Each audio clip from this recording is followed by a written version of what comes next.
todos y todas, les damos la bienvenida a este nuevo conversatorio para pensar la protección de la salud mental en el contexto de la pandemia del COVID-19.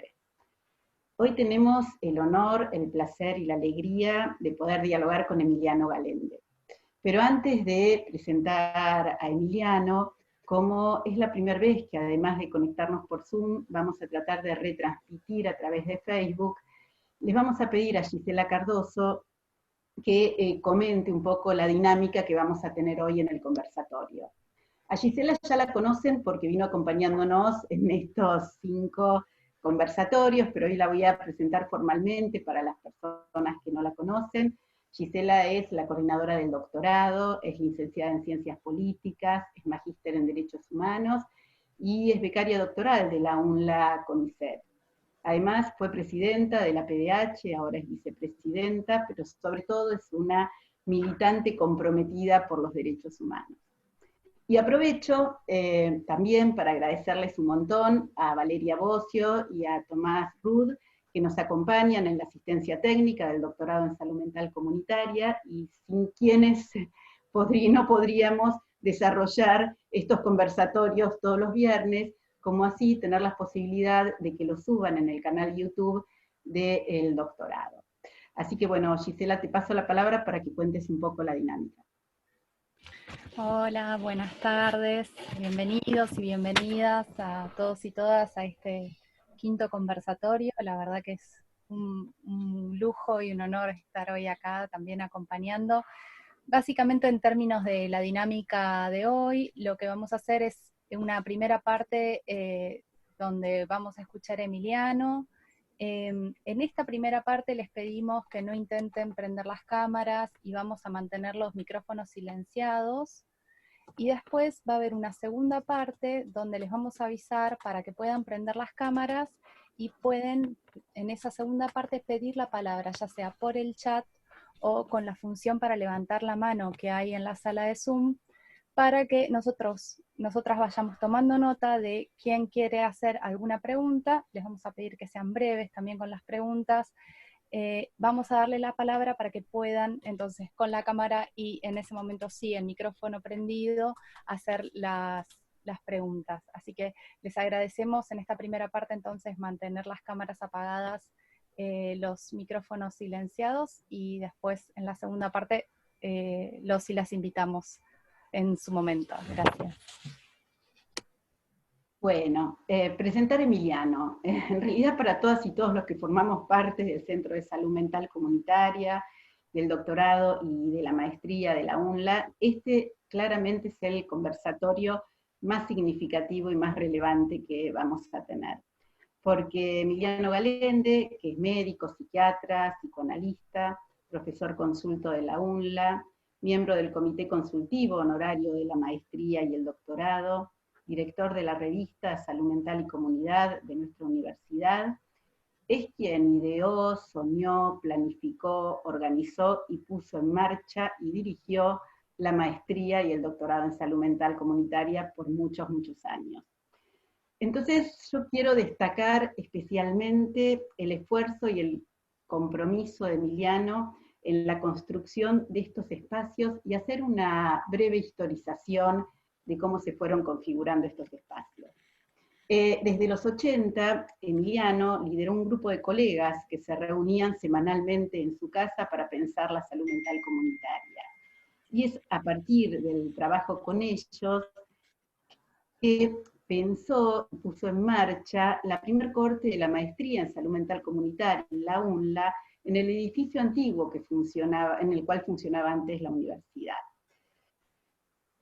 Más tarde, como una iniciativa personal, digamos, viajó a Ginebra a presentar un proyecto para realizar el primer doctorado internacional en salud mental comunitaria que se iba a realizar en Latinoamérica. Y esto lo hizo incluso financiando él este viaje y este proyecto. Y esto posibilitó, en el marco de un subsidio internacional que dio la Comunidad Económica Europea a través del proyecto ALFA, que se pudiera instalar el doctorado en salud, la primer corte del doctorado en salud mental comunitaria en la Universidad Nacional de la Luz. en el marco de la red Maristán, que es una red en la cual colaboró en la organización Emiliano, que unía universidades, tanto europeas como latinoamericanas, para formar recursos humanos para el campo de la salud mental. Entonces, por eso, si hoy estamos acá reunidos en este espacio de construcción colectiva, en el marco de importantes lazos afectivos, esto es producto del esfuerzo, del deseo y del trabajo que inició y desarrolló Emiliano durante todos estos años, por eso para nosotros es tan importante. Y en esta historización que estamos haciendo, queremos contarles también que Emiliano, antes de la dictadura, fue secretario general de la Federación Argentina de Psiquiatras, y posteriormente fue miembro del Comité de Expertos de OPS-OMS para el Programa de Atención Comunitaria de Personas con Trastornos Psicóticos. Además de ser profesor en una multitud de universidades, tanto latinoamericanas como europeas, y autor de numerosos libros y de valiosos artículos en revistas especializadas.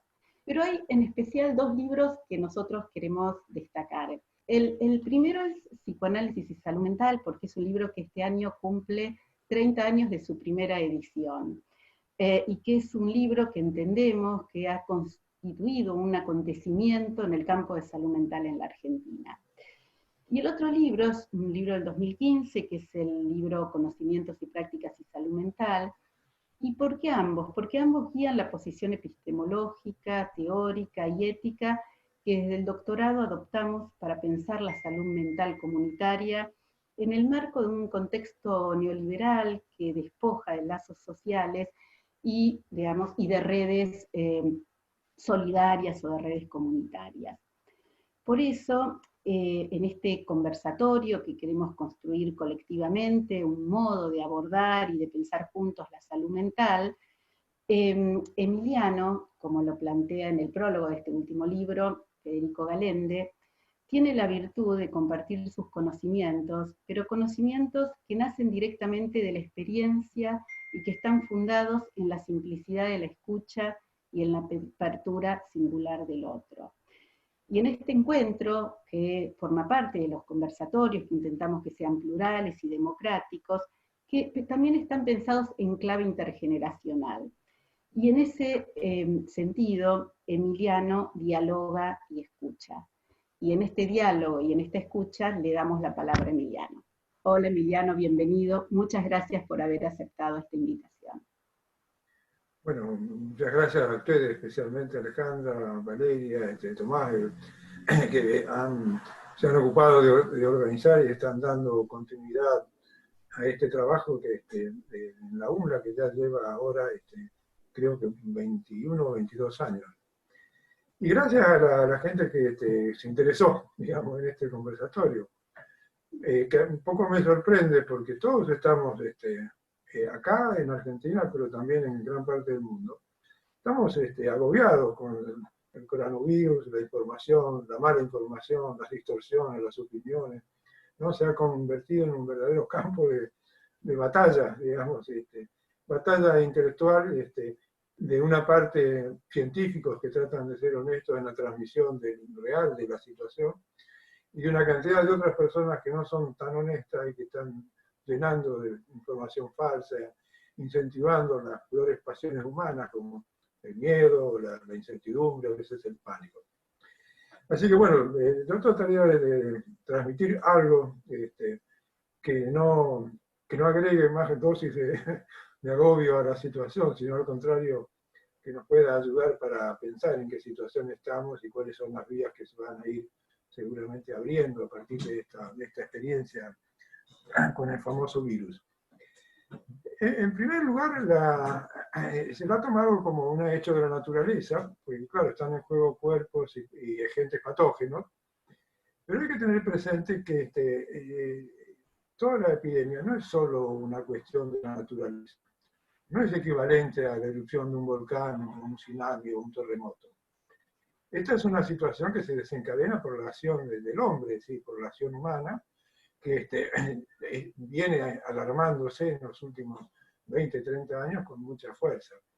Esa acción humana distorsionando ecosistemas, alterando la vida de las especies salvajes, modificando los contextos de hábitat de muchos seres humanos a lo largo del mundo, está creando situaciones nuevas que a veces aparecen como el cambio climático, otras veces aparecen como el desmonte de selvas vírgenes enteras, o directamente lo que ha ocurrido, por ejemplo, ahora con el Amazonas. Estas epidemias son el resultado de estas acciones humanas. Y tenemos, por lo tanto, los humanos derechos más allá de los que tratan de la naturaleza del problema, que son los expertos en infectología y en epidemiología. Me parece que este es un problema social del cual no podemos desentendernos, porque nos afecta de algún modo a todos como sociedad. Piensen que esta historia ya empezó hace un poco más de 20 años, para explicar un poco por qué digo que es un efecto de la acción humana. Empezó hace unos 20 años en el pasaje, ¿verdad?, de ciertos virus que son patógenos, pero que conviven en algunos animales, sobre todo animales salvajes, en el pasaje de estos virus a los cuerpos humanos.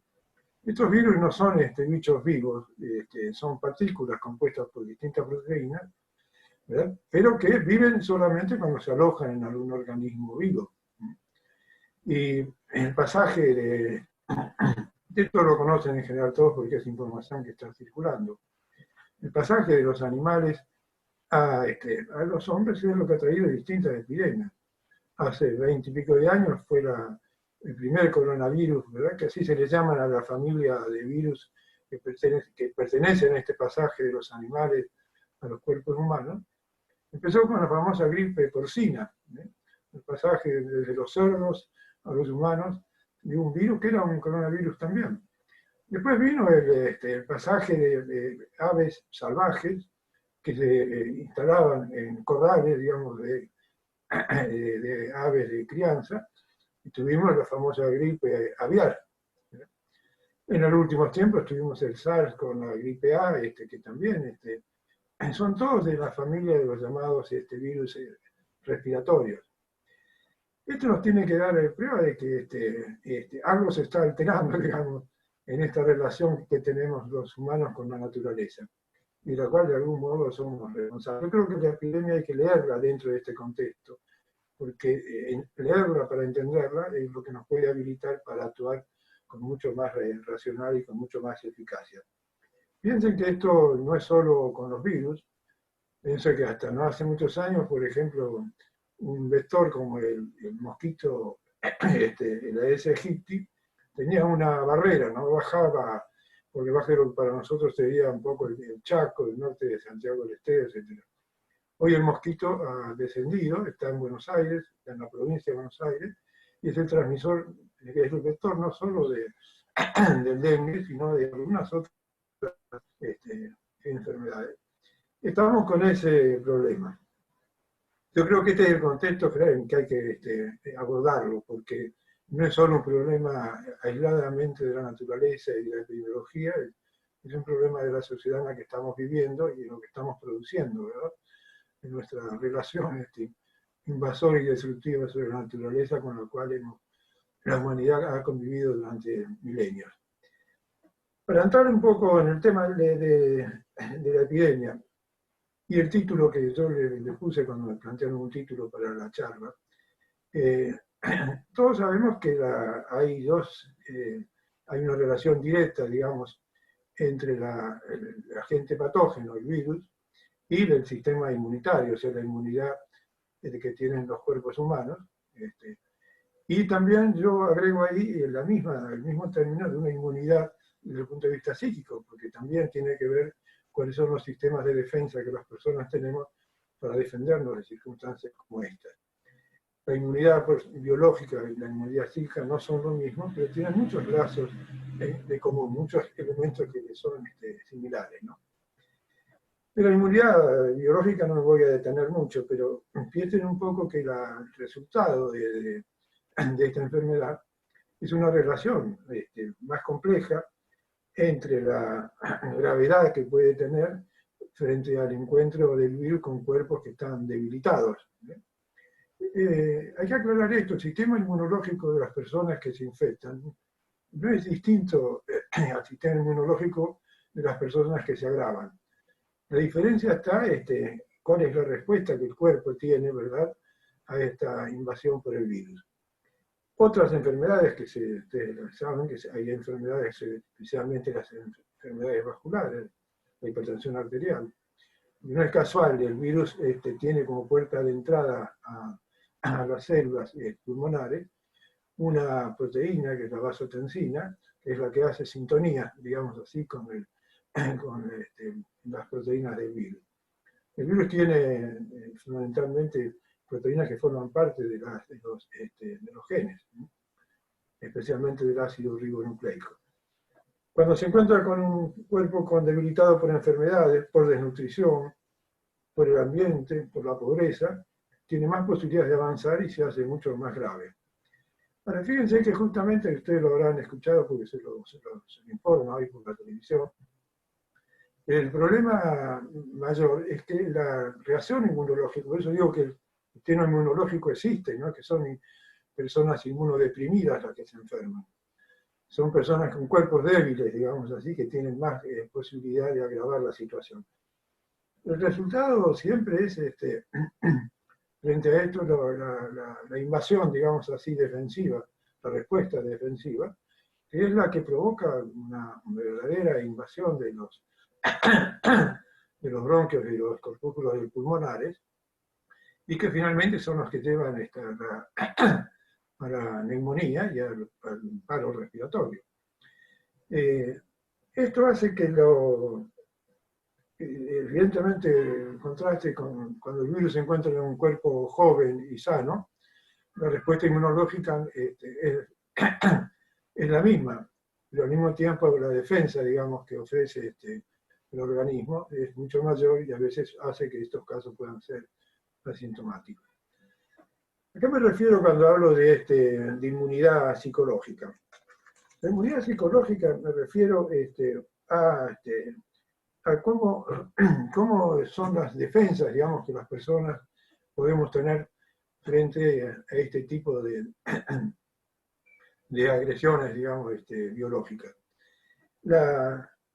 Siempre es la capacidad de defenderse frente a distintos obstáculos de la vida, varía entre las personas.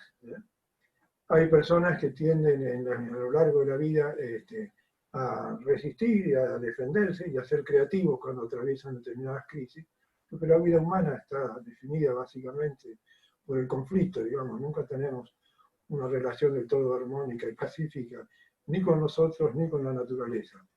Pero hay personas que frente a las crisis de todo tipo, naturales o sociológicas o sociales, hay personas que tienen la capacidad creativa de atravesar las crisis, de hacer una experiencia y alojar esa experiencia como un bagaje, digamos así, de estrategias utilizadas para atravesar distintos momentos críticos. Y hay otras personas que tienden a someterse y a sufrir. Entre estas dos posibilidades, obviamente, se juega muchas veces el resultado. Para hacerlo sintético, yo utilizo dos palabras que son sencillas y comprensibles. La respuesta humana, si lo podríamos llamar el sistema inmunológico humano, tiene dos ejes básicos. Uno es el entendimiento y otro es la experiencia. El entendimiento es cuando nosotros tenemos capacidad de entender en qué situación estamos, tenemos capacidad de comprender de qué manera nos está afectando una crisis. Ese entendimiento es lo que nos permite desarrollar elementos intelectuales, pensamientos racionales, para poder actuar sobre la crisis, para no quedarse en el sometimiento y el sufrimiento. Ese entendimiento es básico, porque a mayor entendimiento hay mayor capacidad de respuesta y de defensa. Y lo otro es la experiencia. Todos hemos atravesado conflictos y crisis en la vida. Las personas que tienen la capacidad de utilizar esa experiencia para enriquecer sus respuestas tienen siempre más posibilidad, están mejor habilitadas, digamos, para atravesar también esta crisis que le plantea ahora la epidemia. El entendimiento, si usted, para hacerlo muy breve, acudo a la creación del racionalismo, a Kant. Kant decía que las personas tenemos la capacidad de pensar, es decir, tener la capacidad de construir con palabras una racionalidad acerca de la relación nuestra con el mundo, incluido con los otros del mundo. Tenemos la capacidad de sentir, tenemos la capacidad de juzgar. Es decir, entre las palabras, el lenguaje, el pensamiento, la sensibilidad y la capacidad de valorar, se juegan mucho de las respuestas que los humanos tenemos a las distintas circunstancias. Entonces hay un tema, esto nos plantea un poco, si así como alarma mucho a los epidemiólogos que el virus se encuentre frente a una población con cuerpos débiles que tienen menos capacidad de defensa, o sea, son más vulnerables, también el problema psíquico, el problema es que se encuentre con personas más vulnerables, porque su capacidad de pensar, su capacidad de entender, digamos, está disminuida. Y su capacidad o su sensibilidad también puede estar disminuida, porque esa relación entre el pensar y el sentir es fundamental. No hay un pensar que no esté acompañado de una sensibilidad particular. Y con eso es lo que construimos los valores en la vida para arreglárnosla con los desafíos que nos plantean los conflictos o las crisis, ¿no? ¿Por qué está disminuida? Porque llevamos los últimos 30 años toda una manera de hacer creer que los individuos tienen capacidad para abastecerse en la vida por sí mismos, esto que llamamos individualismo. Este sujeto liberal que descree del Estado y que apuesta totalmente, ¿verdad?, a que él va a tener los recursos suficientes individuales, autónomos, para defenderse de las cosas de la vida, que tiende a prescindir de los otros como soporte de la vida, que tiende mucho más a cierto aislamiento y a cierta soledad, y que apuesta a que los recursos son personales y que no necesita del Estado. Por eso son poblaciones que en general critican y reclaman por un Estado mínimo, digamos, un Estado del cual creen que no necesitan. Por otro lado, estamos con poblaciones que han debilitado mucho sus defensas por la enorme, piensen en los problemas y las enormes cantidades de inmigrantes. Estoy hablando del Mediterráneo y el cruce desde África y Asia hacia buscar alguna vida en Europa, pero también la pobreza terrible en África. Los niveles de pobreza y el mundo se fue configurando en esta época bajo el descarte de muchas personas que no pueden entrar a los parámetros que el neoliberalismo les ha exigido. Esto de tener casi la capacidad de ser un empresario de sí mismo, como se ha dicho.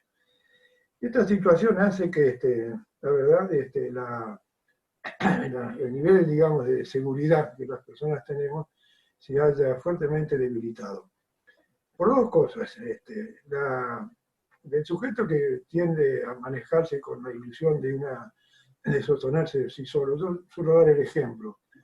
Son esas personas que descartan al Estado, que creen que para atender la salud pueden contratar con dinero una empresa que los va a proteger, las famosas, en el caso de Argentina, las prepagas, que cree que en el tema de la educación también tiene que recurrir a través del dinero para proveer educación, sea a sí mismo o a los hijos, y las personas que tampoco creen que el Estado pueda tener un sistema solidario de protección social, las jubilaciones.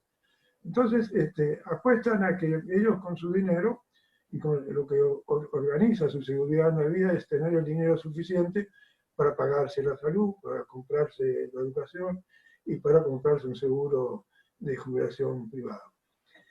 Estas personas están debilitadas porque han renunciado a lo que en realidad ha sido ancestralmente, diría yo, el soporte de seguridad para la vida humana, que es el conjunto de los otros. Por eso vivimos en familia, tenemos relaciones de amigos, tenemos compañeros, buscamos el soporte afectivo, emocional, juntamos pensamiento y sensibilidad, valoramos mucho de algún modo la solidaridad como elemento de sostén en la vida. Esto hace que seguramente muchas de las poblaciones más humildes, que se consideran más vulnerables, tienen por otro lado un mayor nivel de seguridad emocional y afectiva, y a veces mayor capacidad para entender bien las crisis que atraviesan. Esto es importante porque estas personas tienen más posibilidad de aceptar, digamos, la ayuda de los otros, y básicamente la ayuda del Estado. Creo que en estas situaciones la seguridad humana cuando desactivó, digamos, la solidaridad humana, el valor de la compañía, cuando alentó el individualismo, estaba promoviendo al mismo tiempo una fragilidad enorme en la vida real de las personas. Y es esa fragilidad la que está saliendo a la luz. Está saliendo a la luz. Piensen en esta relación con la experiencia. Las personas más humildes y más vulnerables viven en crisis de desempleo, en crisis de hambre, en crisis en dificultad a veces de alojamiento, de vivienda. Estas personas tienen una experiencia, tienen estrategias para atravesar ese tipo de crisis y de algún modo están acostumbradas a que el Estado pueda socorrerlas o abandonarlas. Pero en muchos casos puede asistirlas de distintas maneras a través de esos tres elementos que menciono, que son la salud pública fundamentalmente, la educación pública, la jubilación solidaria, los sistemas solidarios de jubilación. ¿Qué quiere decir esto? Que en el caso sobre todo de Argentina, pero es así en casi todo el mundo, la población afectada, digamos, no es una población homogénea, que tienen distintos sistemas, por el lado de los cuerpos más débiles, pero también por el lado de la debilidad y la indefensión en el nivel social, comunitario. No están afectados del mismo modo los sectores medios, que curiosamente en todo el mundo fueron los que introdujeron a través de los viajes el problema del virus en sus países. No son los sistemas medios los responsables, por supuesto, pero sí son los que de algún modo se enfrentan a esta situación como una situación muy crítica, porque el soporte, el pilar fundamental de su vida era cierta forma de acumulación económica, en el cual depositaban toda la seguridad. Y ahora se enfrentan a un problema serio, que no es solo de la salud física, biológica, pero también se enfrentan a un problema grave. Tienen que repensar que eso que los sostenía en la vida se derrumba. Van a tener problemas realmente para sostener una salud privada, van a tener que repensar la cuestión de la educación, van a tener que pensar de qué manera la acumulación les asegura el futuro de una jubilación. Hay que ver lo que está pasando en Chile, que tiene este sistema, por ejemplo, de seguridad privada. Mientras que hay distintas las poblaciones humildes que también están debilitadas y quizás más a nivel biológico, tienen otra fortaleza. Tienen otra fortaleza que es que en general tienden rápidamente a crear situaciones solidarias, a apoyarse más en nosotros y a buscar, ¿verdad? A veces organizándose por buscar el respaldo, ¿verdad? Y el sostén del Estado. Me parece que esto nos desafía un poco, porque las políticas que se desarrollan tienen que atender a esta heterogeneidad de la población afectada. Por eso esto no se resume en esta cosa que dicen la economía o la salud. Eso es un dilema absurdo. Ambas cosas están juntas, pero marcan procesos que van a ser diferentes. La economía va a estar más afectada y va a complicar más porque está interrumpiendo proyectos de vida de muchas personas que habían adoptado, digamos, a veces orgullosamente habían adoptado mucho la idea de que tenían la ilusión de una autonomía total y que su capacidad de ahorro les iba a garantizar una vida a largo plazo. Mientras que me parece que por el otro lado, va a reforzar más la necesidad del Estado y de la solidaridad social como políticas que puedan permitir, ¿verdad?, no solo atravesar la epidemia actual, sino también enfocar de alguna manera el futuro post-pandemia. Yo creo que la salida de esta pandemia va a tener una exigencia en Argentina, pero en todo el mundo, una exigencia enorme, ¿verdad?, para reconstruir las redes solidarias. Vamos a tener que volver a pensar en los clubes de barrio, en los centros de jubilados, en las asociaciones vecinales, en los modos de los sindicatos, en las mutuales, en las cooperativas, en todas aquellas instituciones propias de las comunidades que tienden a dar seguridad y que tienen que tener en este momento el privilegio de una relación más directa con el Estado y las políticas públicas. Probablemente esto ya no va a ser solo una decisión, sino que va a ser una obligación que se le va a plantear a los Estados, y que seguramente en el caso argentino se va a encontrar con una matriz social que tiene un alto grado de organización, como se está viendo ahora con la epidemia. para finalizar y tengamos posibilidad de charlar un poco más entre todos. La pregunta es cómo salimos de esta epidemia. Yo creo que se están viendo tres grupos distintos. Un grupo, yo digo, optimista, que tiene que ver con intelectuales y pensadores en general progresistas o de izquierda, que están, pero no solo eso, estaban hablando de una salida de algún modo que implique más Estado, más solidaridad, y algunos hablan de un mayor socialismo. Algunos, como Zizek, hablan de que hay que pensar un nuevo comunismo, ¿no? Creo que alude de todos modos a esta necesidad de ampliar las redes solidarias y la autoorganización de las comunidades, ¿no? Pero hasta el mismo Bernie Sanders, el candidato de Estados Unidos, hizo toda la campaña hablando de la necesidad no solo de un seguro estatal de salud para todo el mundo, igualitario y de capacidad, de calidad equitativa para todo el mundo, sino que estuvo hablando concretamente de un socialismo. Y tuvo una repercusión enorme en Estados Unidos. Hay otros que por supuesto están pensando de otro lado, son los que piden esta cuestión de que se termine con la cuarentena, que se vuelva... Porque están pensando en la pérdida económica y en la pérdida del horizonte de vida que tenían organizado. No son solo los empresarios grandes, que siempre tienen recursos y siempre se reorganizan. Pero esta gente está pensando más bien en cómo no fundirse, cómo comprar, los empresarios grandes están pensando cómo van a comprar empresas que se están fundiendo, cómo van a poder encontrar alguna rentabilidad ahora con la nueva crisis, la industria farmacéutica, por supuesto, los nuevos negocios que abre la problemática medioambiental. Están pensando los sectores medios, cómo van a recuperar de algún modo un proyecto de vida donde ya la posibilidad de una acumulación de una o dos va a ser cada vez más difícil. Y la ilusión de esa autonomía y de esa posibilidad de mayor libertad respecto del Estado se les va a desdibujar. Van a descubrir que estaban tomados de un globo que se va necesariamente a pinchar. Y hay una tercera posibilidad, entre las cuales yo me anoto. Y acudo a una frase de Gramsci que todos deben conocer, o la mayor parte de ustedes lo conocen, que se trata del escepticismo de la inteligencia y el optimismo de la voluntad. ¿Qué quiere decir la frase de Gramsci? Recuperar una capacidad crítica sobre la situación en que vivimos y del mundo actual.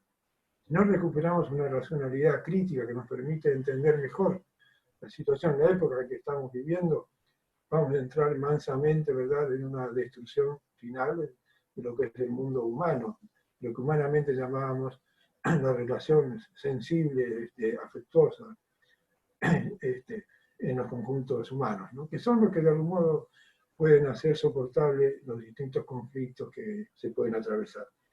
Y también una voluntad fuerte para actuar para transformarnos este mundo. Si no actuamos de algún modo en una transformación, este mundo está tomando un camino complejo, no soy el único, ni el primero por supuesto, que habla del caos en el mundo en que nos estamos introduciendo. El mundo virtual también ha ido desarmando mucho de lo que antes nos era necesario. Una sensibilidad y una capacidad de ternura puesta en relación con los otros de convivencia, con los otros que yo llamo de trato y sociedad, con los que tratamos en sociedad y los que tratamos de manera directa. Hay que recuperar la capacidad sensible de la empatía y de la ternura con el otro. Si esos conjuntos humanos no recuperan a partir de eso una capacidad de transformar la situación social, seguramente el mundo va a seguir acercándose a un cierto precipicio, ¿no? Bueno, son muy en síntesis y muy así a lo largo algunas ideas. Yo creo que si logramos enriquecernos tanto en nuestra experiencia como en nuestro entendimiento, seguramente vamos a encontrar nuevos recursos para no solo atravesar esta epidemia, sino estar mejor preparados para las crisis que van a sobrevenir sin duda. Gracias por mi escucha. Bueno, muchas gracias, Emiliano. Como comentaba Gisela, ahora les pedimos a las personas que quieran hacer un aporte, hacerte alguna pregunta, Le damos la Hay otra palabra pregunta. a Ya, Beatriz ya. Arias. Bueno, un gusto verlos, verlas, volver por aquí, así sea por la pantalla, la UNLA, después del paso tan, tan especial que tuve por el doctorado. Bueno, yo tengo como una inquietud que es algo como que me parece importante, y es todo lo que tiene que ver con el asunto de los duelos y la muerte. Una de las cosas que hemos visto ahora aquí en Colombia, pues obviamente el manejo que se hace del cadáver en una condición como la de una pandemia como esta, y lo que está alrededor del manejo de ese cadáver, pues genera también unos distanciamientos de una serie de rituales y de despedidas, digamos que culturalmente tienen un lugar muy importante, pero que en un país como Colombia son especialmente delicados. Creo que en Argentina también, pues en muchos lugares, y es porque vuelven a traer a la memoria el tema de las muertes, las desapariciones, el no poder despedir. Entonces yo no sé si ustedes tienen también como una inquietud. Yo no tengo más respuestas, sino más bien la inquietud de lo que puede ser esta situación en términos de cómo se va ampliando como ese duelo social no resuelto, porque estamos resolviendo mucho más la contingencia del contagio, pero un poco este asunto de la muerte está quedando de lado, incluso los duelos por las separaciones y otro tipo de pérdidas. Me gustaría, como el profe Emiliano, bueno, cualquiera de los compañeros que está, qué tipo de acercamiento diferente pudiéramos pensar también desde ese lugar. Muchas gracias. Gracias, Beatriz. Tomamos otras preguntas que surgieron, si le parece, Emiliano, y después le damos la palabra. Entonces seguiría Julia Margulis. Sí, Julia. muchas gracias. ¿Se escuchan? Perfecto, te escuchamos. Sí. Bien. Primero, bueno, saludarlo a Emiliano desde Tucumán. ¿Qué tal? Recordamos su visita con mucho afecto, y además, bueno, en la Cátedra de Salud Pública y Salud Mental de Tucumán lo estudiamos. Así que muy contenta de poder estar en contacto así, virtualmente aunque sea. Una reflexión y una pregunta. Hay un terrible incremento de femicidios durante este periodo, y he escuchado algunas hipótesis, por ejemplo, que los primeros 10 días había disminuido la consulta telefónica, el teléfono que hay para reclamar ayuda respecto de la violencia doméstica. Y que después de los primeros 10 días hubo un incremento, ¿no? Y una de las hipótesis que manejaban por allí era que este tratamiento de guerra, ¿no?, de la guerra contra el virus, ha producido como una identificación del otro como enemigo. Y esto se manifiesta en muchas cuestiones. Por ejemplo, esto de que en los edificios aparezcan estos carteles, ¿no?, en el mismo edificio que aplauden a los efectores de salud, le ponen cartelitos que dice, bueno, váyase, no venga acá a infectar, o el vacío que se le hace a la gente enferma, ¿no? ¿Cómo entender? No sé si acordás con esta hipótesis de que al tratarse de una guerra, qué sé yo, esto genera esta violencia. No sé cómo pensarla realmente.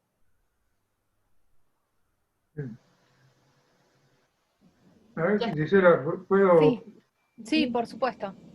Lo que dice la compañera Margulis, saludo.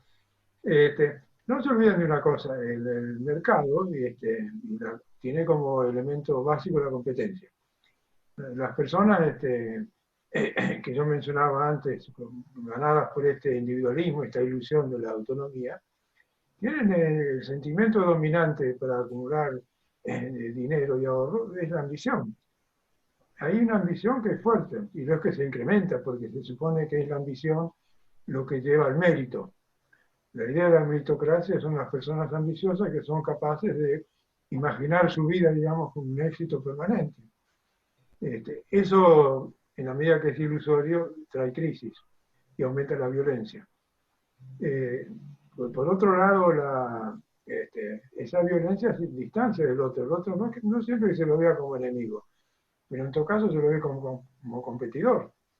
Y la habilidad de los buenos negocios y las buenas rentas tiene que ver con poder ganarle al competidor. Ese es el mundo, esos son los valores que están en juego. Lo cual hace pensar que aumenta mucho no solo la violencia entre en el espacio íntimo de las parejas, sino que está generando violencia sobre sí mismo. Piensen que ya están empezando a ver un crecimiento notable de las tasas de suicidio en Estados Unidos y en Europa. En Italia está siendo un grave problema. Y está creciendo mucho la violencia también, que ya venía con antecedentes, pero los femicidios, que es el modo extremo de expresar esta violencia, pero se está viendo muchos divorcios. Los divorcios de parejas que tramitaban los conflictos cuando se veían solamente a la noche y en la cama. Y de golpe, como tienen que estar las 24 horas y encima por ahí con los chicos, los conflictos afloran y generan violencia. Ese es el problema que yo digo, que encontró a esta sociedad debilitada en su capacidad defensiva. Porque es donde domina más la solidaridad, el amor, la ternura con el otro, donde hay amigos, donde hay compañeros, etc. Hay como un colchón de seguridad. Y eso atenúa enormemente la violencia. Me parece que ese es uno de los puntos vulnerables en la situación en que estamos. Un punto vulnerable. Y a la salida de la epidemia, los que trabajamos en salud mental nos vamos a encontrar con problemas muy serios. Van a aumentar seguramente mucho. Estas personas, sobre todo los sectores que están menos preparados para enfrentar la situación, van a aumentar la violencia, van a aumentar la desesperación y la angustia por reconstruir una vida económica. De ese lado no podemos esperar mucho que salgan por el lado de la solidaridad, ¿no? Y lo que dijo Beatriz antes, saludo a Beatriz, que me recuerdo bien por su pasaje por el doctorado. Evidentemente la situación de los duelos es muy compleja en estas condiciones. Hay un uso mal dicho de la palabra. En la epidemiología crítica no se usa nunca la palabra aislamiento. No existe aislamiento social. No se le puede proponer a las personas que se aíslen, al contrario. La palabra correcta es apartamiento social, distanciamiento social, que es muy distinto, porque significa que nos apartamos de los cuerpos, pero no de las personas, ¿se entiende? La propuesta que hay que hacer es el apartamiento social manteniendo esa distancia con los cuerpos y reforzando todo lo que podamos nuestro vínculo afectivo, emocional y comunicativo con las personas. Creo que esa política todavía no está bien entendida por el Estado.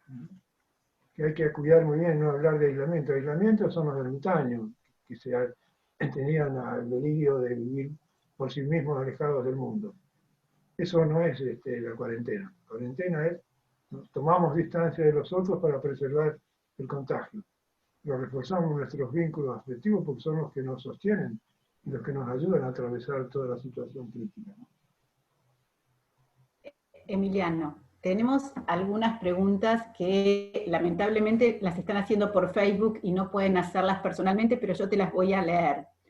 Carolina Brown Vega pregunta cómo enfrentar un gobierno fascista en plena crisis sanitaria. Elieli Mereles dice que le interesa saber cómo pensás el concepto de cuidado en este momento, pensando en ese conocimiento que las poblaciones más vulnerables tienen para sobrellevar esta tarea desde hace muchísimo tiempo, crisis tras crisis. Y Valeria Torres te pregunta si podés desarrollar más, un poco más, lo del sistema de inmunidad psíquica, que le pareció muy interesante, y si no lo reduce solo a lo psicopatológico. Hay más, no sé si querés esas o te sigo leyendo. Y después me voy a olvidar de lo que me preguntan. Okay. No tengo cómo tomar nota, me voy a olvidar. Dale. Lo primero que la primera que se me fue, ¿cómo?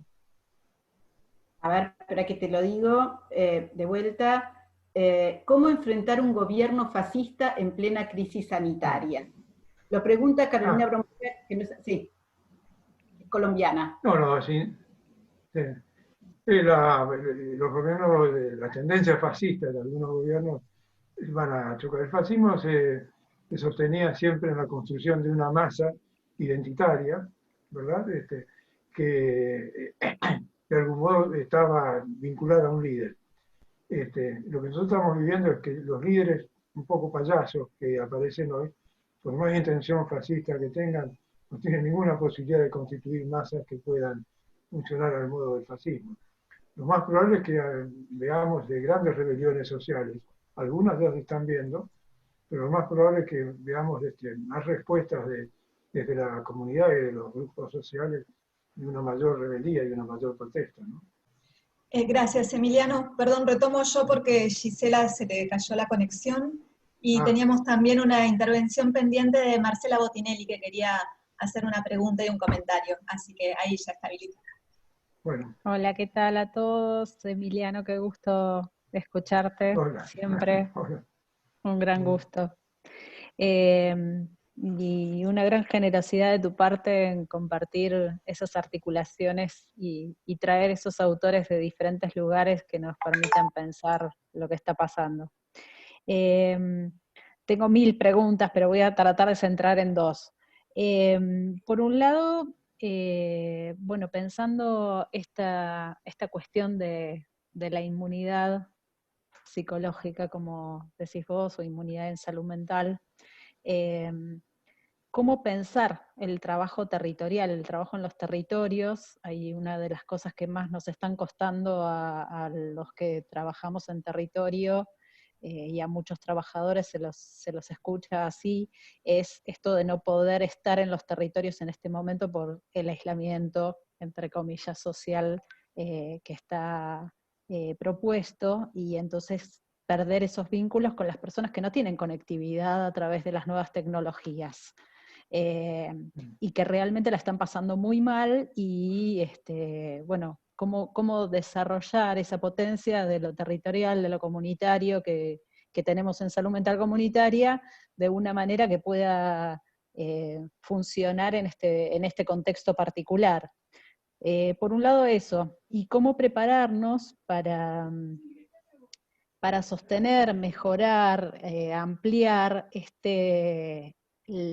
la formación o los recursos que tenemos todos los que trabajamos en este campo, o cómo pensarlo para la formación, para la investigación, para prepararnos para trabajar en este proceso ahora y después, ¿no? Con los efectos de la pandemia.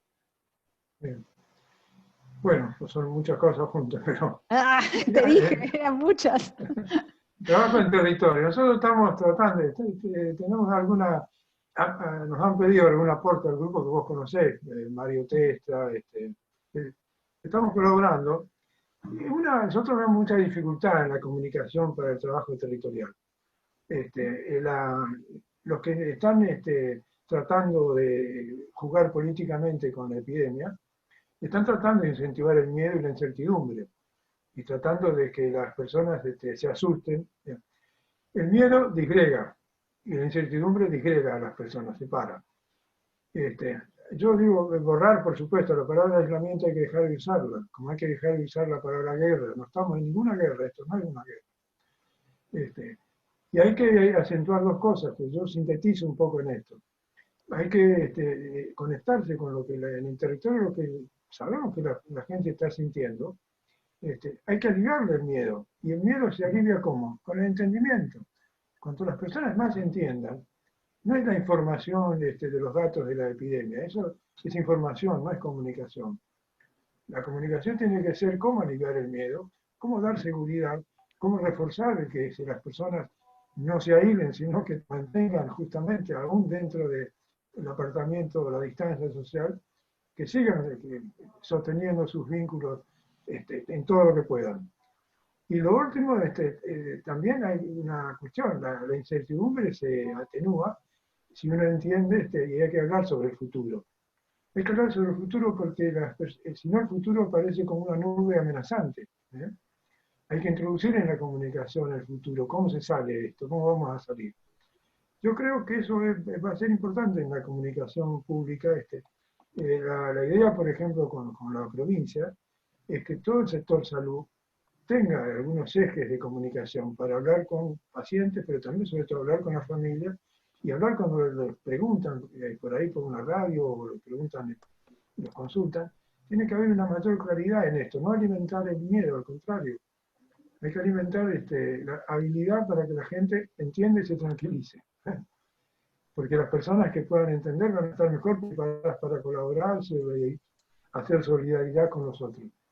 Hubo una pregunta ahí sobre el cuidado.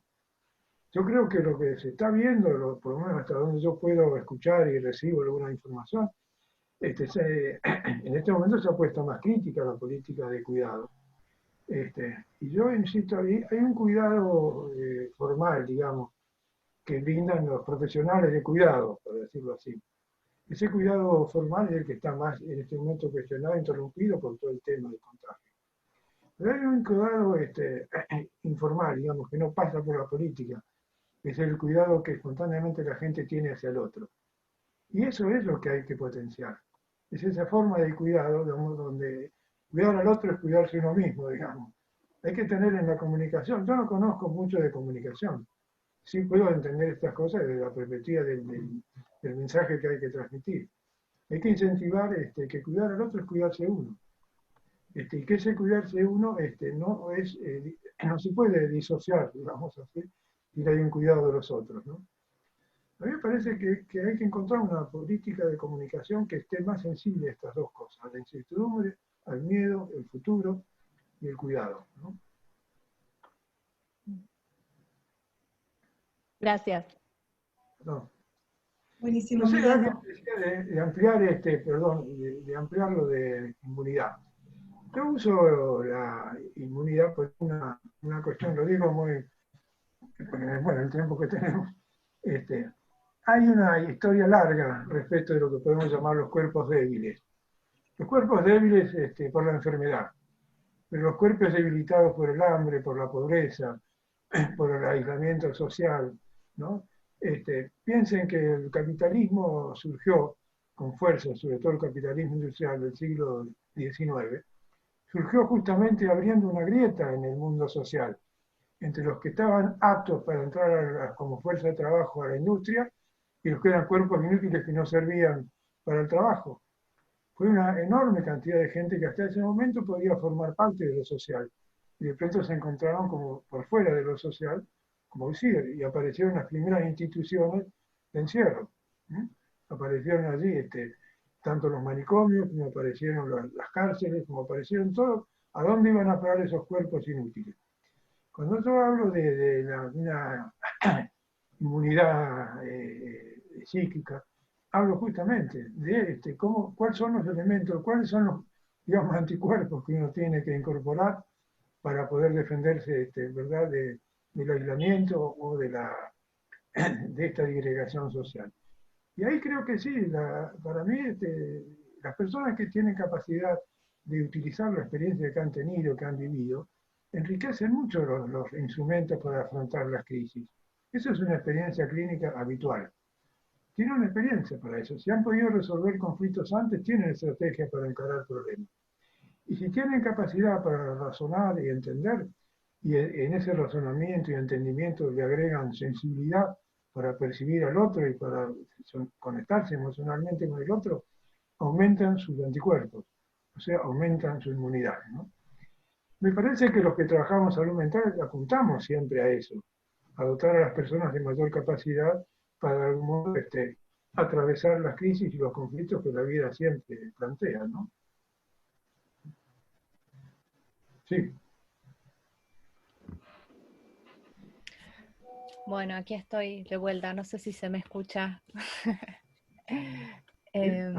Si se escucha. Se te ve y se te escucha bien. Ah, perfecto.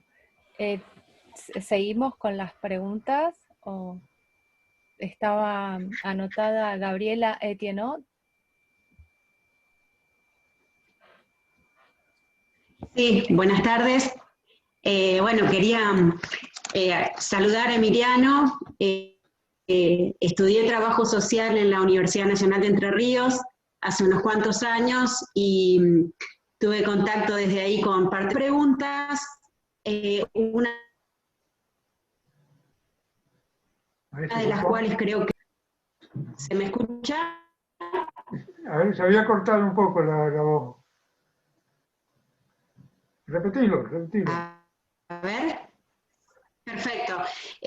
Una de las preguntas tenía que ver con cuál es el aporte que podíamos realizar en términos de protección de la salud mental en este tiempo, porque claramente podemos ver lo que de alguna manera afecta a la salud mental de la población, y creo en la respuesta que acaba de enunciar, en dar certezas, dar certidumbre sobre lo que sí la población tiene para afrontar este momento, creo que es una vacuna fundamental para poder proteger la salud mental, no solo de los usuarios de los sistemas de protección social, sino también de los propios trabajadores, ¿no? Hablo de los trabajadores de la psicología, del trabajo social, de los médicos, de los enfermeros que están fuertemente impactados por lo que está pasando, y que muchas veces al no tener ese margen de certeza, de certidumbre,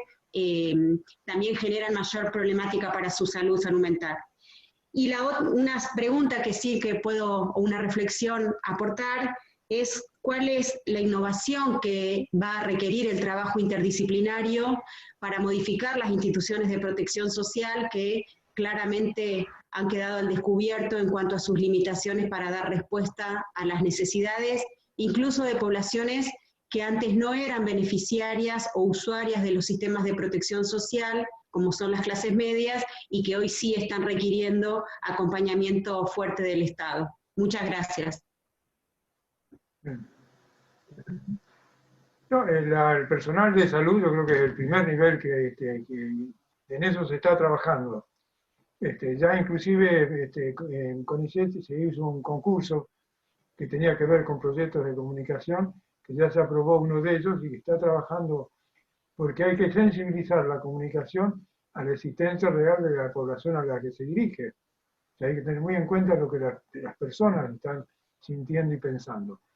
Yo marcaba estos dos ejes de experiencia y entendimiento, porque eso es lo que ayuda a despejar del modo. El enemigo mayor que tenemos es que el miedo se hace rápidamente irracional y disgrega. Lo que hay que contener rápidamente es el miedo y dar algún tipo de respuesta a la incertidumbre. Hay que hablar de algo del futuro y de cómo se sale. El Estado va a tener un nivel de demanda después de estas. El Estado argentino y todos los estados están cambiando. Ustedes, uno escucha a los líderes europeos, están todos hablando de que el Estado va a tener que volver a una nueva forma. Se va a acabar el Estado neoliberal. No se puede seguir hablando de ajustes, de restricción de salud, de presupuestos de protección social. Todo el sistema de protección social que en Europa estuvieron destruyendo en los últimos 20 años, van a tener que dar marcha atrás con todo eso. Argentina tiene un sistema de protección social que, aunque faltan recursos, pero es bastante sólido y habrá que incrementarlo. Eso nos permitió, por ejemplo, la salud pública argentina tiene un nivel de solidez que no tienen otros países. Vemos lo que esté pasando en Estados Unidos con la medicina privada. A mí me parece que el futuro viene para nosotros por ahí. Nos vamos a encontrar con problemas de salud mental importantes después de la epidemia. Pero me parece que un eje a priorizar, el tema acá no es para patologizar ninguna de las situaciones. Para la gente que está hoy, no hay que pensar en patología. El miedo no es una patología, es un sentimiento que necesita ayuda para, con el entendimiento, superarlo. Y cuando termine esto, evidentemente vamos a tener problemas del lado de salud mental y será el momento de determinar cuál es la patología que aparece. Pero por ahora la exigencia es de ponernos lo más cerca posible de la población y dar lo que yo llamo una comunicación más selectiva, más ligada a la existencia real de los grupos sociales, ¿no? Los trabajadores sociales tienen mucha función en este momento en esta área, ¿no? Bueno, Emiliano, seguimos con las preguntas de Facebook, ¿te parece?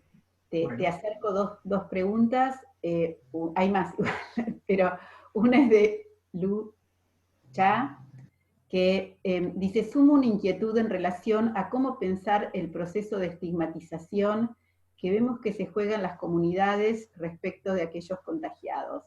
¿Cómo abordar el padecimiento subjetivo que provocan estas situaciones? Y después, Luis Fernando Muñoz Chávez pregunta, dice que le gustaría conocer tu opinión sobre la aparición de líneas de atención telefónica de ayuda que parecieran tener un potencial efecto nocivo por no poder garantizar intervenciones en el mediano y largo plazo, así como no garantizar un vínculo terapéutico al hacerse entre dos desconocidos que difícilmente podrán conocerse en algún momento. Bueno, obviamente yo creo que en situaciones como esta lo virtual puede ayudarnos a nosotros a comunicarnos, pero en la comunicación con las personas no es lo virtual, incluso el teléfono. Me parece que uno no va a lograr aliviar la tensión, la ansiedad, el miedo y esta incertidumbre si no hay, junto a las palabras, digamos, no hay un contacto empático, no hay un contacto emocional, algo que ponga en juego la sensibilidad, de permitir recibir la sensibilidad de lo que las personas están sintiendo, pero también la sensibilidad propia para que nos permita empatizar, digamos, con el sufrimiento del otro. Por eso digo que la primera línea de comunicación son el profesional que está comprometido en la salud. Yo sé que en salud mental hay mucha gente que maneja esto bastante bien ya. Y también en algunos médicos, sobre todo los médicos jóvenes, que tienen más facilidad para empatizar con el sufrimiento del otro.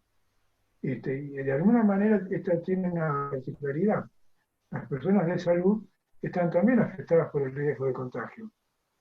Con lo cual se facilita de algún modo defender, digamos así, la sensibilidad que nos vincula con el paciente, ¿no? Lo otro que preguntaban, sí, desgraciadamente existe la estigmatización con los médicos que trabajan y que tienen en los consultorios, por ejemplo, en algunos edificios, hay un proceso de estigmatización.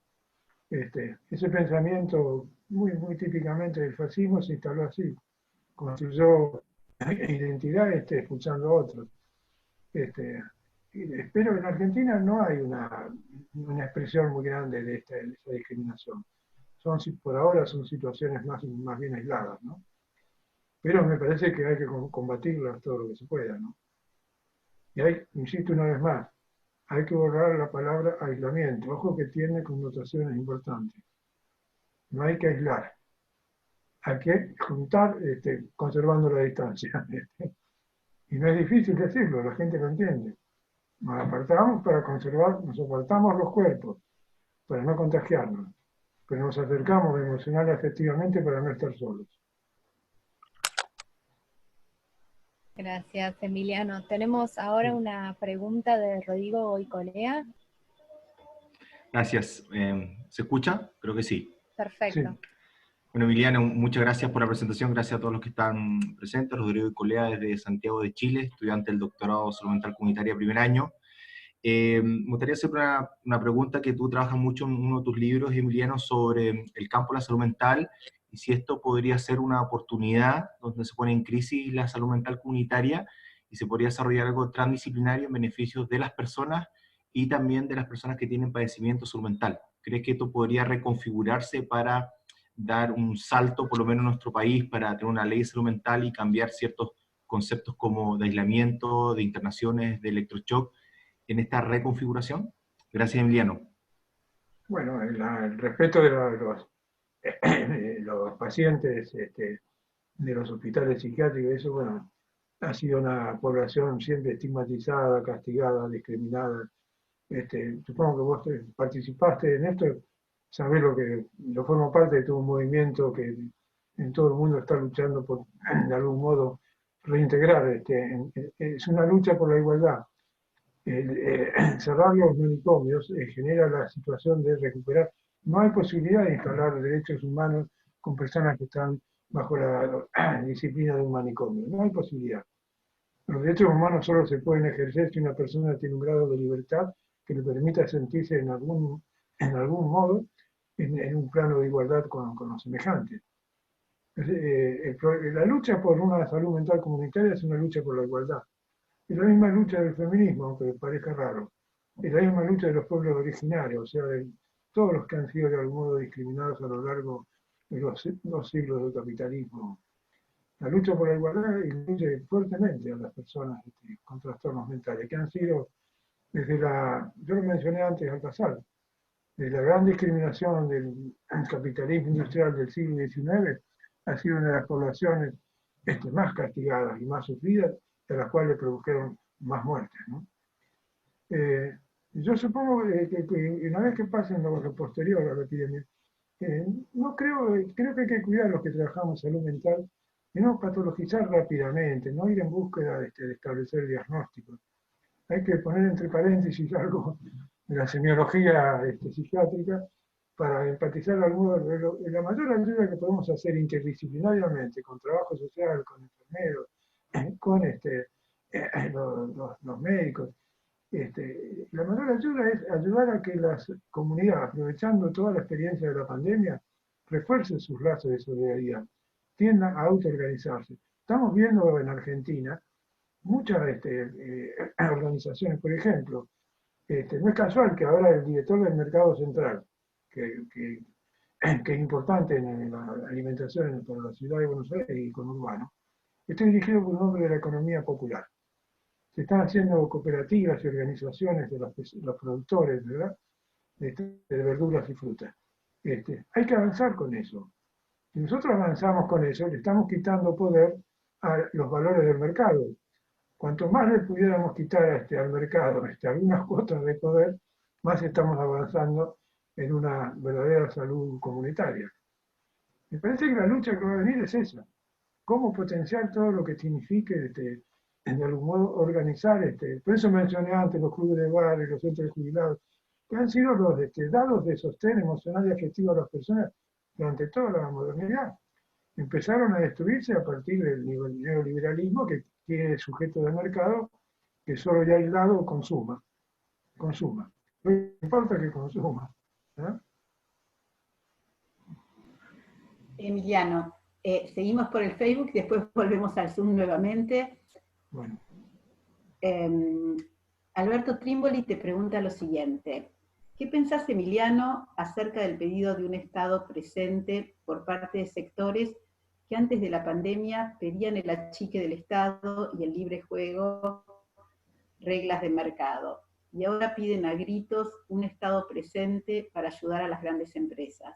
Y además, ¿qué pensás sobre la caída del mito de que los estados más poderosos están en mejores condiciones de manejar la salud? Bueno, saludos Alberto. Algo ya dije, yo creo que ya se está produciendo, y se va a incrementar mucho al final de la epidemia, una demanda mucho más alta al Estado.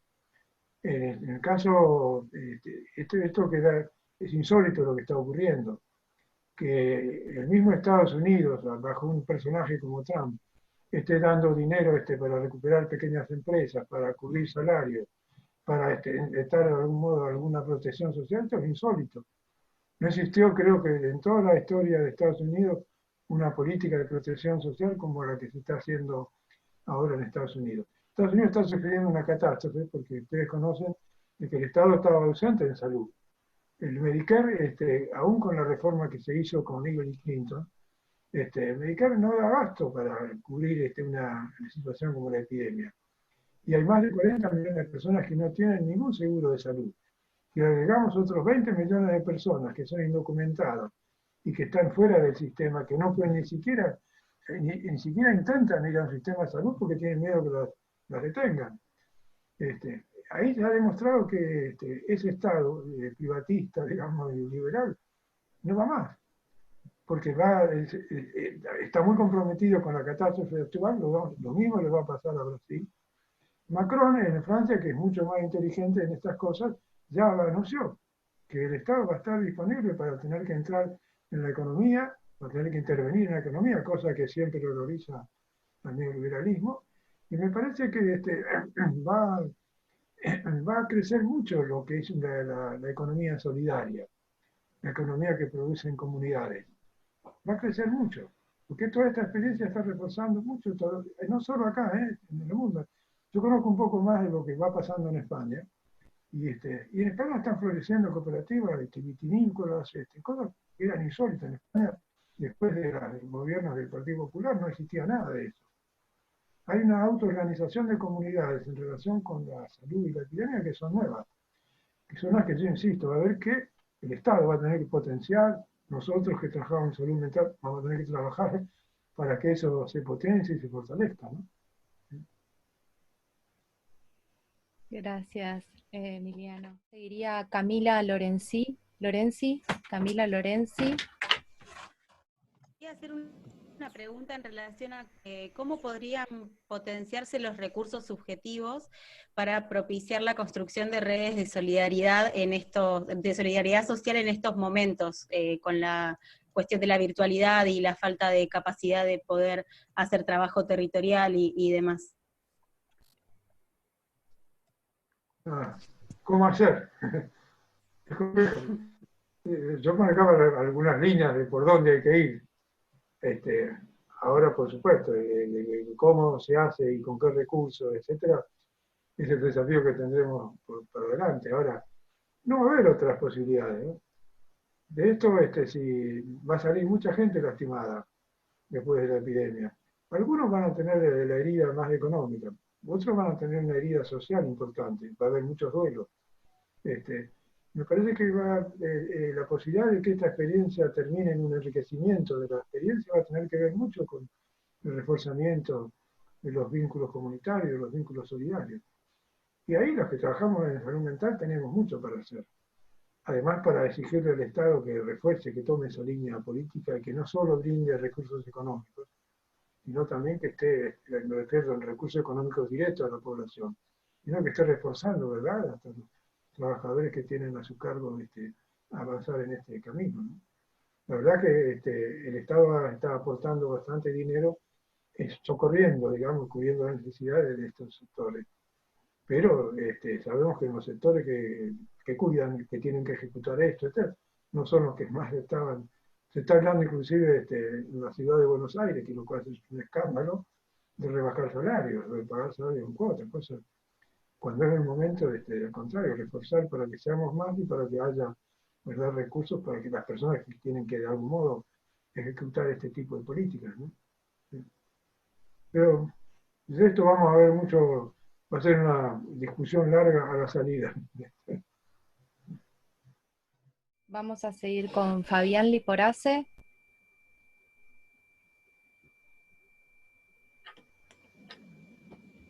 Fabián. ¿Qué tal? Buenas tardes. Hola, Fabián. ¿Qué tal? ¿Qué tal, Emiliano? Un placer hablar contigo en esta tarde. Emiliano, haces mucho hincapié en el tema del neoliberalismo y las divisiones que ha generado, y me da la sensación que en esta pandemia ha quedado muy claro el fracaso del neoliberalismo, que indudablemente toda la posición que ha creado con respecto al capitalismo y toda la fuerza monetaria, ¿sí?, hizo agua frente a la necesidad social. Yo digo, me da la sensación de que todo lo que había generado, ¿sí?, queda en un abismo, y que hace falta un empujoncito social nada más para que toda esa estructura termine de caer. ¿Vos cómo lo ves? Bueno, yo mencioné un poco antes los tres grupos que hoy están. Hablé de un grupo optimista, que sí, que piensa que este va a ser el final del neoliberalismo y del capitalismo financiero global, digamos. Yo no soy tan optimista en cuanto a eso. Me parece que han creado una cultura de virtualidad en el mundo, porque hoy el capitalismo financiero, pero alguien lo llama un semiocapitalismo, ¿no? porque está vehiculizado de algún modo por los sistemas virtuales. Ustedes saben que 2 PBI mundiales circulan todos los días por las bolsas internacionales. ¿Qué quiere decir eso? Son apenas flujos electrónicos que pasan por las computadoras. Ahí no hay billetes, no hay cosas, no hay bienes, no hay empresas, no hay nada. Ese mundo se sostiene sobre el aparato virtual. Si uno decía salir del neoliberalismo sería como volver a las cosas, volver a las fábricas, volver a las cosas materiales, volver a las personas, volver a la vida más comunitaria. Es armar toda una cultura. El neoliberalismo ha armado una cultura y ha armado un sujeto particular, al que llamamos individualista porque le generó la ilusión de que él está a salvo de los determinantes comunes de la vida. Siente que tiene capacidad y autonomía para administrar su vida con independencia de los demás, guiado por la ambición de algún modo de acumular algún capital. Yo no creo que se salga tan fácil de todo eso. Se trata de una cultura. Y la cultura virtual hay que mirar a los jóvenes todo el tiempo haciendo casi la totalidad de... Hay una cosa que los adeptos, digamos, de la virtualidad no perciben del todo. Nos acostumbramos a manejar una cantidad de automatismos, muchas cosas de nuestra vida que antes nos obligaban a entrar en relación con otros, a tener que buscar alguna manera de comunicarnos, de conectarnos. Entran en automatismo, trámites, mensajes. No nos damos cuenta, en la medida que entramos en el lenguaje virtual, vamos perdiendo cuotas del lenguaje alfabético. Vamos empobreciendo nuestra palabra y vamos empobreciendo nuestra experiencia. Porque en las máquinas no hay sensibilidad. No es por casualidad que yo haya repetido muchas veces esto. El mundo humano se armó, bueno, no simpatizar con la idea racional, pero se armó sobre que hay lenguaje, hay capacidad de pensar porque hay entendimiento humano, pero eso no funciona solo, sino sobre la base de una sensibilidad humana que es la que nos permite, ¿verdad?, vincularnos con el resto del mundo, con los otros. Y eso es lo que nos permite tener juicios de valor. Porque lo que desaparece en este momento es la capacidad de juzgar de las personas. Por eso se abren fácilmente el terreno a las mentiras, a las falsas noticias, a los mitos, etc. Yo no soy optimista en esto, por eso recurrí a Gramsci, lo repito. Creo que tenemos que ser críticos de la época que vivimos. Cuanto más capacidad crítica tengamos y más entendimiento podamos producir, los que trabajamos en enseñar, como es en el caso de los que estamos en las academias, tenemos que incentivar la capacidad crítica, porque es el entendimiento crítico lo que puede habilitar en las personas una capacidad de transformar el mundo actual.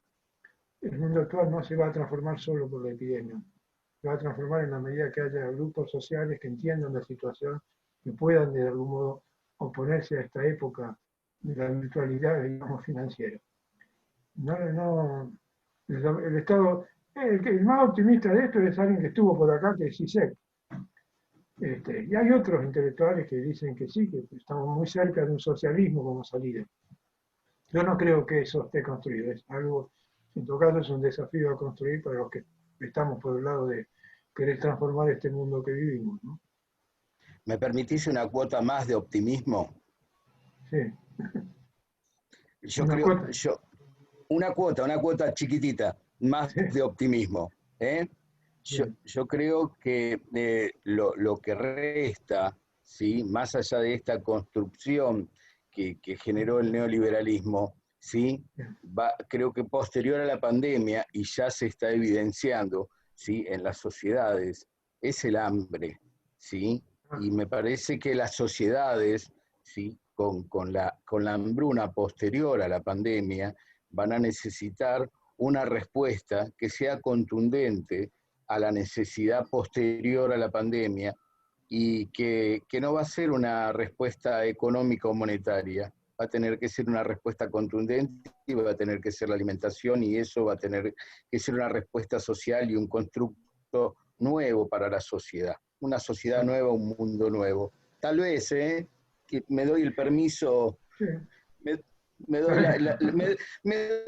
la posibilidad de ser optimista. Bueno, siempre que los hambrientos se organicen y logren una cuota de poder para enfrentar la demanda. Si se quedan solos muriéndose de hambre, no van a lograr. Siempre que se organicen. Fíjate que la explotación terrible que sufrieron los pueblos africanos. Y acuérdense de las hambrunas en África, que han sido terribles y han llevado a la muerte a muchas personas. Personas que se quedaban en la calle, aisladas. Si los hambrientos se unen, sí, eso lo insisto. Lo que tenemos que hacer es ayudarlos a que de algún modo se empoderen socialmente, como tener poder y capacidad de reclamar, ¿no? Si el hambre sigue siendo solamente, ¿verdad?, una cuestión individual y no genera sociabilidad y reclamo, no va a ser un elemento de transformación, ¿no? Pero ojalá el optimismo tuyo se haga cierto, ¿no? Se haga cierto. Gracias, Emiliano. Teníamos anotada a Silvia Faraone, que no sé si querrá igualmente traer algo de la pregunta, pero dice que con tu intervención ya un poco la contestaste. Hola, Emiliano, ¿cómo estás? Hola, ¿qué tal? ¿Cómo estás? Hola a todos los estudiantes y todas las estudiantes, y a Alejandra también, y a todos los compañeros. Emiliano, no, por ahí iba en la misma dirección que estuviste contestando, así que no, simplemente por ahí, por una cuestión de lo que yo vengo trabajando y que conocés desde hace mucho tiempo. El otro día, en una de las conferencias de Saraceno, él planteaba que los geriátricos, las instituciones para adultos mayores, eran los nuevos manicomios y se expresaban de alguna manera como una nueva instancia manicomial, y que en esta instancia manicomial el coronavirus se metió ahí adentro de una manera muy agresiva. Quería saber tu opinión sobre esto de las transinstitucionalizaciones, cómo se van dando, y cómo esto replantea los modelos de desinstitucionalización que venimos planteándonos. Bueno, vos conocés y participás, sos parte activa de esta lucha por la cuestión de los manicomios, y coincido con Saraceno, los geriátricos forman parte del mismo sistema, digamos, de apartamiento social. Yo lo englobo a los cuerpos inútiles. Esto, por eso mencioné el desarrollo del capitalismo industrial del siglo XIX. Son los cuerpos inútiles. ¿Qué hacemos con los cuerpos inútiles? Con los que no sirven para producir, con los que de algún modo comen, necesitan comida, necesitan medicina y no producen. Y entonces son desechos, los consideran desechos humanos, que están además perturbados mentalmente, van a los manicomios y los encierran allí. Y el Estado los mantiene con comida mala. Y si son viejitos que de algún modo no producen y encima hay que mantenerlos, alimentarlos y cuidarlos, las familias, no es un reproche a ninguna familia, es que no hay socialmente un lugar social para mantener. Impede crear lugares sociales para estas personas, se los lleva a un lugar de deterioro, como es el geriátrico, es un lugar de deterioro. Por más que algunos geriátricos traten de mantener activa la vida mental con talleres, grupos, etc., pero es un lugar de deterioro como son todas las instituciones totales. Y aquellas instituciones totales que describió también Irving Goffman, que por lo conocer, son todas iguales. Son lugares para el deterioro, porque reciben el residuo, lo que la sociedad industrial echó afuera de su sistema capitalista de producción. No es fácil salir de todo eso, ¿no? Y son, como yo lo dije antes en la charla, esos cuerpos débiles son los que se agravan, porque no tienen defensa. Ahí el virus se hace una fiesta. No tienen defensa. Gracias, Emiliano. Pidió la palabra Cecilia Osburger. Sí. A ver, Cecilia. Sí. Ahí te escuchamos. Hola, ¿Hoy? Ah, bueno. Ahí te veo. Bueno. Estamos rodeados de amigos. Sí, bueno, aquí desde Rosario, Emiliano, que siempre te esperamos y te escuchamos con mucho gusto. Y la verdad que excelente la exposición y la posibilidad de compartir esta instancia. Yo quería retomar esta idea que vos señalás con mucha precisión de la diferencia entre el concepto de aislamiento y el de distanciamiento social, porque efectivamente la epidemiología crítica trabaja con la idea de distanciamiento, que no significa estar aislados, ¿no? Sino que significa, digamos, la distancia necesaria para evitar las formas de transmisión o de contagio, pero no la situación de soledad. Me parece que hay un elemento importante también de análisis, que creo que vos señalaste algo de esto, que es como en el terreno de la salud, y en la epidemiología en particular, se ha utilizado permanentemente metáforas bélicas. Se han utilizado todo el tiempo términos de guerra, o términos campaña, vigilancia, bueno, una cierta herencia funcionalista, además de trasladar al campo de las acciones sanitarias o políticas elementos que tienen que ver con el funcionamiento orgánico, la condición biológica de un cuerpo, ¿no? Y que se trasladan a un espacio social, reduciendo para mí, sobre todo, la capacidad de explicación o de comprensión de lo que ahí sucede, ¿no? Y me parece que en tu intervención ha sido muy, pero muy rico este concepto, en el título mismo del conversatorio, este concepto de inmunidad psíquica, ¿no? Digamos, la correspondencia entre la inmunidad biológica y la inmunidad psíquica. De hecho, la inmunidad biológica, que acontece para la protección y las defensas del cuerpo de una persona, de un individuo, se corresponde también a nivel poblacional con una inmunidad colectiva. Y de hecho la expectativa de que haya una inmunidad colectiva sería lo que nos protegería en alguna medida de la propagación o de la reiteración de la epidemia. A mí me parece que también ahí lo de la inmunidad psíquica se podría extrapolar a una inmunidad social, de cómo, creo que vos apuntabas, ¿no? De cómo podemos socialmente reforzar estrategias que nos permitan no solo protegernos a cada uno de nosotros, sino fundamentalmente proteger a los miembros más débiles del conjunto social. Entonces me gustó esta idea de no pensar solo a nivel individual lo biológico y lo psíquico, sino también a nivel colectivo o poblacional. Mira, yo hice una analogía con que la debilidad para el tema biológico, pobres, de algún modo personas más vulnerables por patologías, tiene un correlato en el plano psíquico, ¿verdad? Con personas más empobrecidas, más desamparadas, etc. Pero como médico hay que tener una diferencia clara. A nivel del cuerpo, la inmunidad significa anticuerpos y es individual. Los anticuerpos surgen, ¿verdad?, dentro de un sistema inmune. Que si se encuentra con un sistema debilitado, con órganos debilitados, los anticuerpos no alcanzan, y a veces producen catástrofes como es la neumonía. En cambio, en el campo social, no sé si lo pude transmitir bien, los anticuerpos son nosotros. Los anticuerpos no son el cuerpo nuestro, no somos nosotros. Los anticuerpos son los otros que nos conocen, que nos dan su sensibilidad, que nos permiten su relación, que colaboran con nosotros. Ellos son los anticuerpos. Lo que hay que equiparar son los anticuerpos del cuerpo biológico y los anticuerpos del cuerpo social, que son siempre los otros, ¿no? Por eso yo uso la palabra inmunidad, porque la inmunidad humana a nivel psíquico solo se construye en la vida social, no hay otra. No hay otra. Por eso critico la idea de aislamiento. La epidemiología crítica siempre entendió que apartarse socialmente en una cuarentena no es aislarse. Aislarse es decir que las personas queden solas fuera del mundo. Y las palabras tienen peso cuando se le dice a la gente aislarse. La gente siente que aislarse viene de isla, hay que ir a una isla y aislarse del mundo. Y no es esa la idea epidemiológica, no es esa.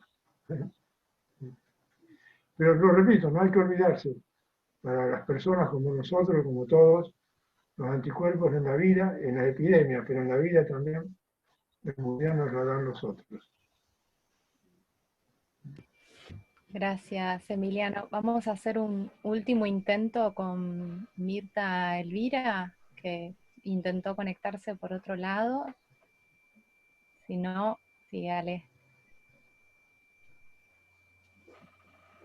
No, Mirta estaba muy preocupada tratando de conectarse, pero no puede. No tengo buen internet. ¿Me están escuchando? Sí, ahora sí. Ay, qué bueno, porque se corta mucho el internet acá, perdón. Emiliano, un gusto verte, escucharte, te mando un cariño grande y bueno, gracias por tu generosidad con la que transmitís tu sentir, tu pensar. Nosotros creemos que realmente la salida en este momento tiene que ver con acompañar, con apoyar y apoyarnos entre todos, ¿no? Un poquito estos conversatorios estuvimos hablando bastante del acompañamiento y bueno, de alguna manera del estar con otro a pesar de no estar físicamente en contacto. Tenemos dificultades en relación al territorio, como dijo Marcela, porque bueno, hay limitaciones, ¿sí? Pero igual se continúa la actividad territorial. Yo quería preguntarte puntualmente si vos ves una oportunidad en este momento para focalizar el modelo comunitario, ¿no? En contraposición al modelo asistencial. Y bueno, y comparto todo lo que dijiste en relación a los manicomios, así que lo cierro acá la pregunta porque ya has respondido un montón de cosas que pensaba preguntarte. Así que esto del modelo me gustaría si vos pudieras hablarnos un poquito de qué pensás. No la escucho bien a Silvia. No, Silvia. A ver si podés repetir lo último un poco más fuerte que no. Sí, Emiliano, si considerás que este momento de la pandemia es una oportunidad para profundizar lo comunitario y cómo podemos avanzar en contraposición al modelo asistencial que venimos sufriendo de algunos recortes, digamos, ¿no? En la atención y cuidado. Yo no utilizaría la palabra oportunidad, porque la verdad que la epidemia es una desgracia horrible. Y me horroriza más porque lo he escuchado por ahí algunos empresarios, sobre todo vinculados a la industria farmacéutica, de que sí hablan de oportunidad, pero es oportunidad de negocio. Para nosotros no, lo que yo trataba de decir es que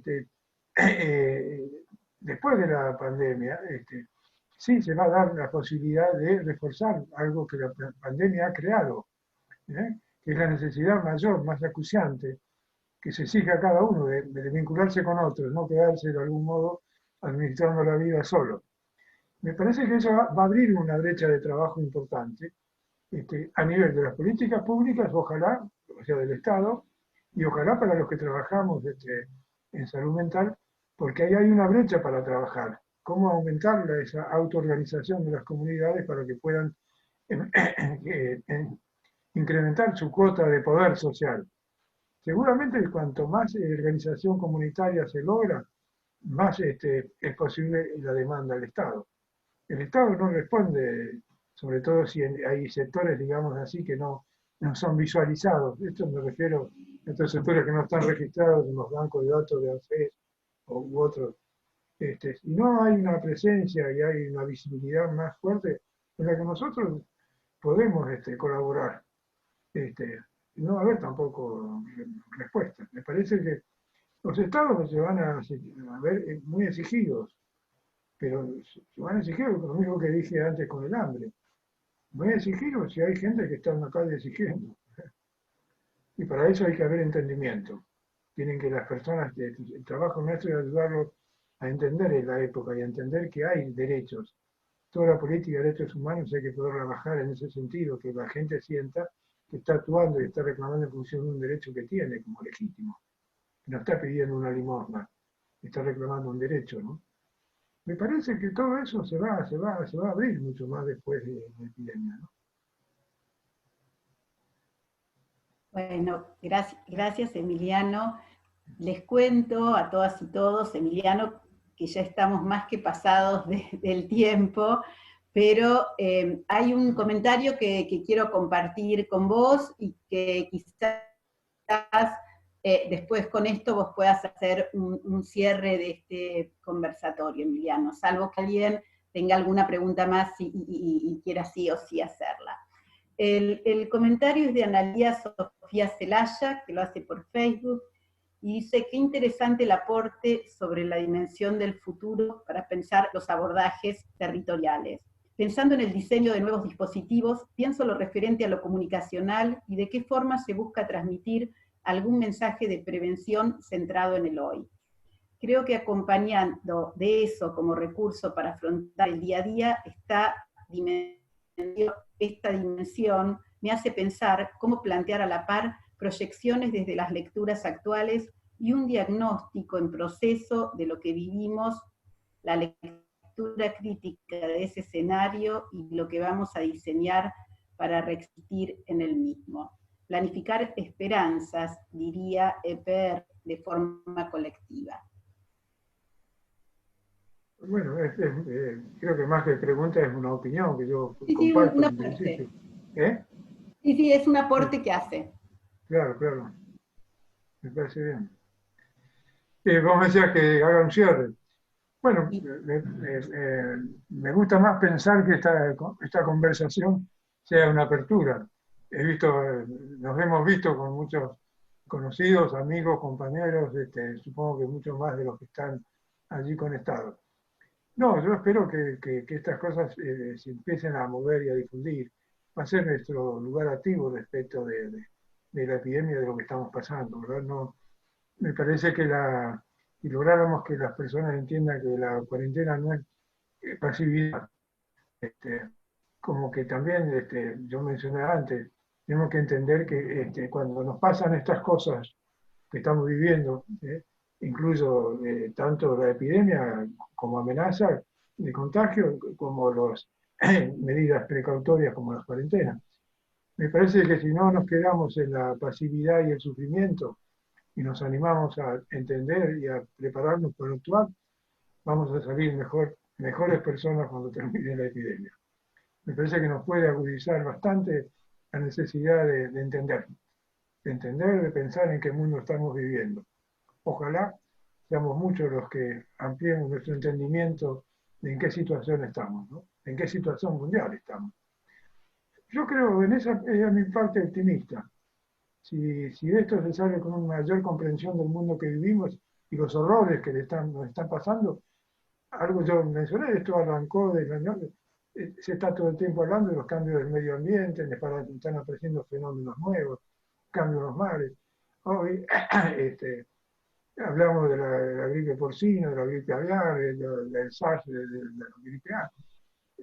Todo esto es lo que está viniendo. ¿A dónde? ¿Vamos a seguir en el mismo camino o vamos a actuar de algún modo? Refiero a la sociedad en conjunto, para transformar esta situación de alguna manera. A mí me parece que ese desafío está planteado y está agudizado por esta experiencia de la pandemia, ¿no? Así que no cierre, espero que esto sea una apertura y que podamos todos, cada uno como pueda, seguir tratando de entender en qué situación vivimos, ¿no? Gracias por la paciencia, sobre todo por escuchar, ¿no? No, gracias a vos, en nombre de todas y todas las que estamos en este conversatorio, te agradezco porque escucharte siempre es una apertura y una invitación a pensar realmente, Emiliano, dialogar con vos en este contexto de escucha es un placer, es un honor y nos invita a todos a seguir pensando. Nada más que agradecerte, y en este, digamos, conversatorio, como queremos estrechar lazos, lo que les pedimos a todos al final es que abran sus cámaras y te saluden, y nos saludemos entre todos. Entonces, por ahí, a medida que nos vamos yendo, vamos saludando, y yo al final puedo saludar o transmitir los saludos desde el Facebook, ¿no? Bueno, muy bien. Bueno, así que nos vamos saludando. Adiós, Emiliano, y muchas gracias desde Tres Arroyos. Un abrazo. Chao, Emiliano, muchas gracias. A cuidarse en la casa. Muchas gracias. Saludos. Muchas gracias a todos. Desde Paraná. Desde el Facebook. A verlas. Chao. Gracias. Hablar y no pude. Gracias. Gracias desde Córdoba. Gracias desde Córdoba. Muchas gracias. Emiliano, gracias. Saludos, Emiliano, gracias. Muchas gracias, Emiliano, como siempre. Maestro, gracias. Te queremos muchísimo.